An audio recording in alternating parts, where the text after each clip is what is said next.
도내에서는 이맘때쯤 길가나 밭에 마약류 양귀비가 자주 발견되곤 하는데요. 주로 바람을 타고 날아와 자생하는 경우가 많아졌다고 하는데 관상용이랑 구분이 쉽지 않아 주의가 필요합니다. 이따금 기자입니다.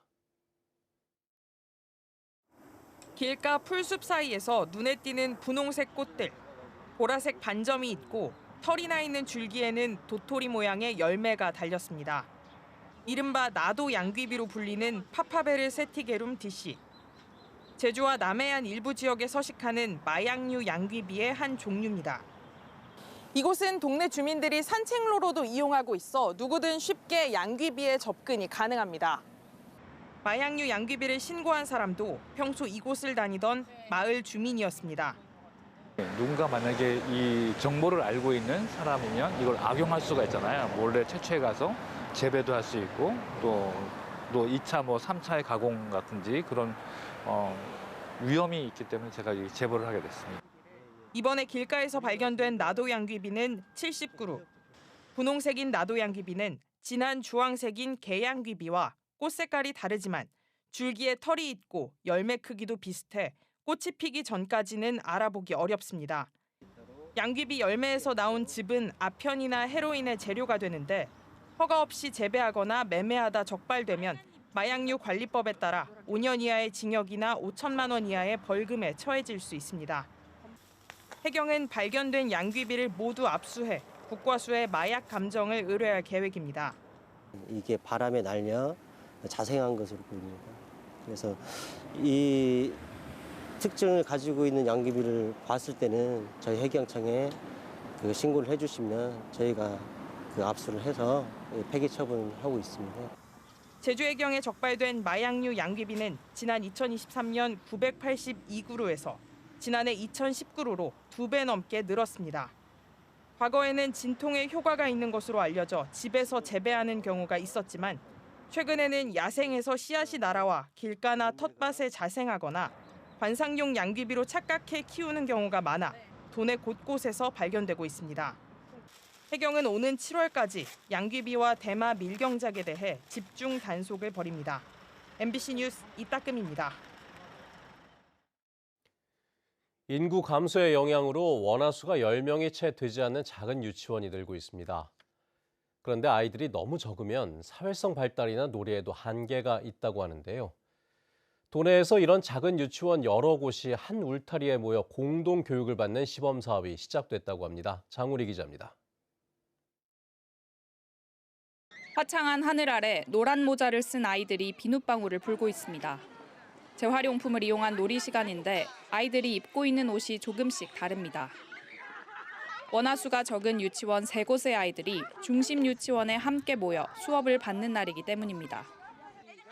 모인 아이들은 원화가 3명에서 10명 사이인 작은 유치원에 다니는 탓에 평소 또래와 다양한 상호작용을 할 기회가 부족합니다.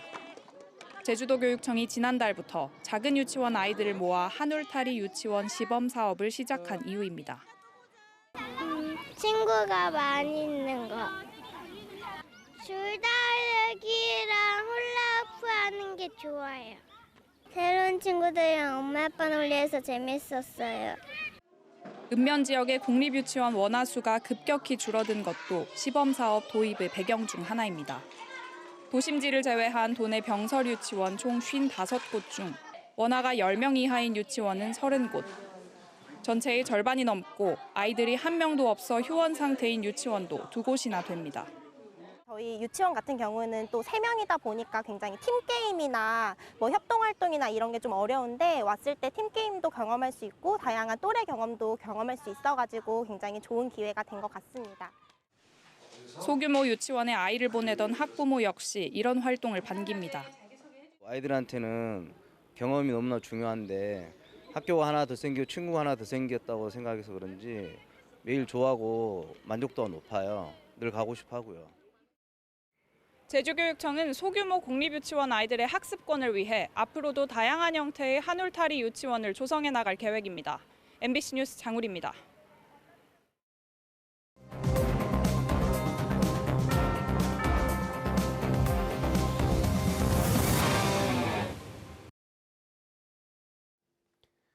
제주도가 원도심 활성화에도 목표를 두고 건축물 고도 완화 방침을 발표했는데요. 그런데 기존의 용적률을 지금보다 축소하기로 한 부분은 논란이 될 수 있습니다. 특히 재개발과 재건축에 초점을 맞추다 보니 오래된 단독주택과 다세대 주택은 사실상 혜택에서 제외돼 정책 효과를 거두지 못할 것이라는 지적도 나옵니다. 송원일 기자의 보도입니다. 40년 지난 낡은 주택들이 들어선 제주시 삼도이동 남성마을. 2023년부터 재개발 사업을 추진하고 있습니다. 기존 주택 300여 채를 허물고 800세대가 넘는 아파트를 지을 계획입니다. 이를 위해 용적률을 현재 250%에서 300%로 늘리고 고도도 30m에서 45m로 완화해달라고 도의회에 청원했습니다. 대지 면적에 대한 건축물의 연면적 비율을 나타내는 용적률이 높아지면 건축 가능한 면적이 늘어나 사업성이 개선되기 때문입니다. 그러나 제주도가 최근 발표한 고도 완화 방침에는 기준 용적률이 지금보다 줄어듭니다. 이종 일반 주거지역은 현재 250%에서 230%로 줄고 준주거지역은 500에서 400%로 일반 상업지역은 1000에서 800%로 축소됩니다. 대신에 인센티브를 받으면 허용 용적률을 지금과 같게 해주고 추가로 공공시설을 기부 체납하면 상한 용적률까지 늘려줄 방침입니다. 용적률 인센티브를 받으려면 임대주택을 늘리거나 녹색 건축 인증 등 제주도가 추진하는 정책에 부합하는 조건을 충족해야 합니다. 기반 시설을 확보한 때 몇 프로 정도 더 주고 그다음에 뭐 공개 공지나 쌈지공원이나 이런 것들 일반에게 오픈되는 오픈 스페이스를 만들었을 때 또 얼마 정도 완화해주고 해서. 그러나 기준 용적률이 줄어드는 데 대해 주민 반발이 예상됩니다. 주민이 가만히 있겠습니까? 난리가 나죠. 예전만도 뭐 안 해준다는 것은 말도 안 되고 좀 늘려야 한다는 거죠, 당연히. 또 다른 문제는 재개발을 추진하지 않는 원도심의 단독주택과 소규모 다세대 주택은 사실상 고도 완화의 혜택이 없을 것이란 점입니다. 개별 필지의 면적이 작다 보니 고층 건물을 짓기가 어렵기 때문입니다. 과소 필지에다가 저층 주택 지역이거든요. 고도를 안 한다고 해서 과연 정책적 효과가 어떻게 나타날 수 있다라고 보기는 상당히 어렵지 않는가. 원도심이 쇠퇴하는 근본적인 이유를 분석하고 다각적인 활성화 대책을 마련하는 것이 필요하다는 지적이 나오는 이유입니다. 건축물 고도 제한 때문에 원도심이 쇠퇴하고 있다는 것이 제주도의 판단인데요. 원도심 활성화를 위한 새로운 대책은 없이 고도 완화로 문제를 풀겠다는 제주도의 접근 방식을 두고 논란이 예상됩니다. MBC 뉴스 송원일입니다.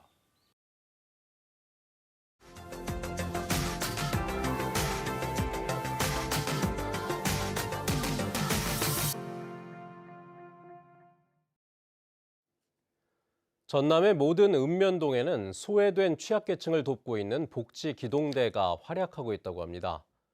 주민들로 구성돼 이웃의 어려움을 함께 돕는데 복지 사각지대에 놓인 위기 가구까지도 발굴하고 있다고 합니다. 안준호 기자입니다. 민가와 떨어진 외딴 목조주택이 아침부터 소란스럽습니다.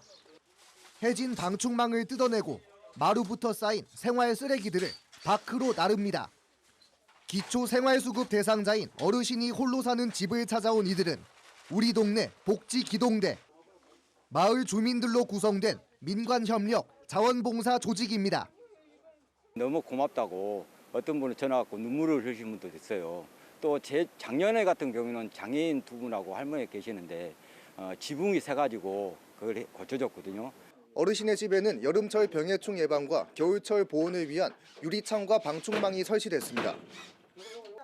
지역 소방대원들도 함께 모여 화재 안전 점검을 거들었습니다. 바람을 등지고 아니면은 대피로를 등지고 이제 그쪽 그 화재하는 방향을 향해서 노즐을 잡고요. 그리고 이제 핀을 뽑고 그리고 이제 손잡이를 움켜 주시면은 적적한 일상 속 찾아온 이들의 도움에 어르신은 눈물까지 보입니다.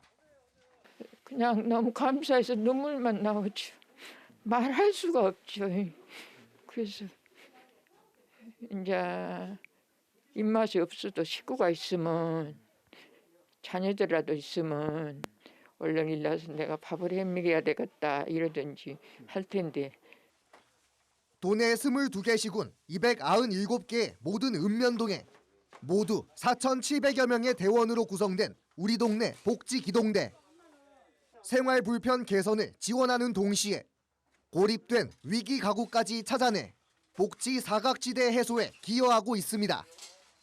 실제로 이들이 지원한 가구는 도입 첫 해 12,000여 곳에서 작년에는 7만 5천여 가구를 기록하며 해마다 증가했습니다. 생활 불편이 생겼을 때 이제 그 멀리 있는 자녀들이 아니라 가까운 이웃들한테 도움을 받을 수 있고. 전라남도는 올해 우리 동네 복지기동대에 사업비로 총 108억 원을 편성해 지원 대상 가구를 늘릴 예정입니다. 또 전기와 보일러 등 수리 분야 전문가도 추가 위촉해 복지기동대원을 5,000명까지 확충하기로 했습니다. MBC 뉴스 안준호입니다.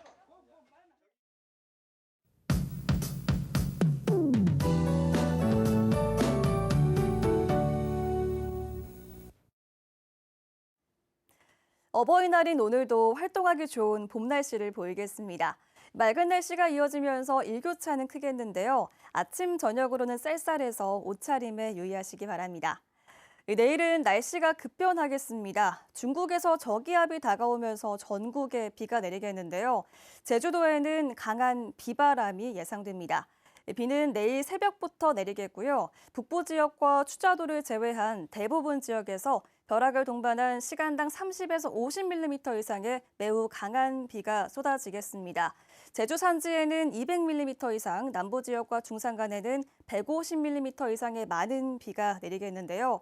순간 풍속이 초속 25m 이상으로 바람도 무척 강해서 내일 강풍특보도 발효되겠습니다. 비는 내일 늦은 오후면 대부분 그치겠는데요. 짧은 시간 동안 비가 강하게 내려서 조심하셔야겠습니다. 오늘은 고기압의 영향으로 제주 전 지역에서 맑은 날씨를 보이겠습니다. 자외선이 무척 강하겠는데요. 햇볕 차단 잘 해주시기 바랍니다. 아침 현재 기온 보시면 북부 지역 12도, 서부 지역 11도, 남부 지역 13도 보이고 있고 한라산 성판악은 7도로 시작하고 있습니다. 오늘 낮 최고 기온은 북부 지역 21도, 남부 동부 지역 20도, 산지 성판악 16도 예상됩니다. 도서 지역도 맑은 날씨를 보이겠고 낮과 밤의 기온 차이가 크겠습니다. 오늘 바다의 물결은 잔잔해서 항해하거나 조업하기 무난하겠는데요. 내일 새벽부터 제주 해상에도 강풍이 불면서 풍랑특보가 차차 발효되겠습니다. 이번 주말에는 맑고 포근한 이맘때 봄 날씨를 보이겠습니다. 다음 주 후반에는 비가 내릴 가능성이 있습니다. 날씨였습니다. 제21대 대통령 선거가 26일 앞으로 다가온 가운데 지역 정가의 움직임도 빨라지고 있습니다.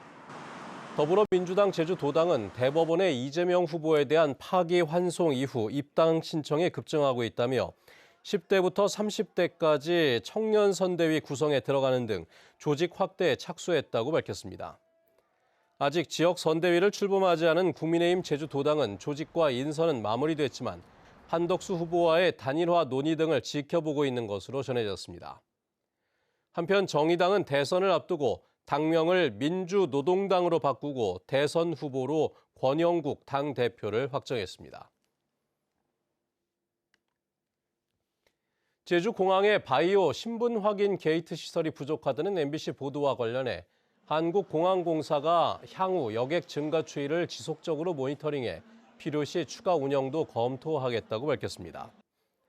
공항공사는 미성년자 생체 정보 등록대 운영 시간이 하루에 1시간 미만이어서 불편하다는 지적에 대해서는 5월 가정의 달을 맞아 보안 요원을 여객 집중 시간대에 상주시키고 8월부터는 오후 시간대에 상주시켜 불편을 최소화하겠다고 밝혔습니다. 택시 요금을 QR코드로 결제하는 시스템이 전국에서 처음으로 제주에 도입됩니다. 제주도는 다음 달까지 도내 개인 택시 3,300여 대에 카드와 모바일 페이 등으로 택시 요금을 낼 수 있는 제주형 비대면 결제 시스템을 적용한다고 밝혔습니다. 제주도는 택시에 설치되는 결제 단말기 구입비의 90%를 지원할 방침입니다. 제주 앞바다에서 물질을 하던 80대 해녀가 숨졌습니다. 어제 오후 2시 10분쯤 제주시 제주항 동부두 앞바다에서 물질을 하던 80대 해녀가 심정지 상태로 구조돼 병원으로 옮겨졌지만 숨졌습니다. 해경은 숨진 해녀를 발견한 동료 해녀들을 상대로 정확한 사고 경위를 조사하고 있습니다. 신민철 제주도교육청 행정부교육감이 부임했습니다. 신민철 행정부교육감은 1971년생으로 서울 반포고등학교와 고려대학교 한국사학과를 졸업했고 교육부 디지털교육기획관과 인재정책기획관, 대통령 비서실 선임행정관과 경기도 교육청 기획조정실장 등을 지냈습니다. 특히 윤석열 정부가 추진한 의대 정원 증원과 AI 디지털 교과서 도입을 주도했습니다. 제주 동북부 지역에 미래 전략산업단지를 조성하는 방안이 제시됐습니다. 제주도가 행정예고한 제주도 공업지역 기본계획 전략환경영향평가서에 따르면 제주를 제주시와 서귀포시 도심과 동서부 생활권 4개 권역으로 나누고 동부에는 국가산업단지를 조성해 육성하는 방안이 제시됐습니다. 세부 업종으로는 청정바이오와 헬스, 그린수소와 신재생에너지 산업 제조업 등으로 최근 부산된 화북공업단지 이전 계획과의 연계와 주민 수용성 등이 과제가 될 전망입니다.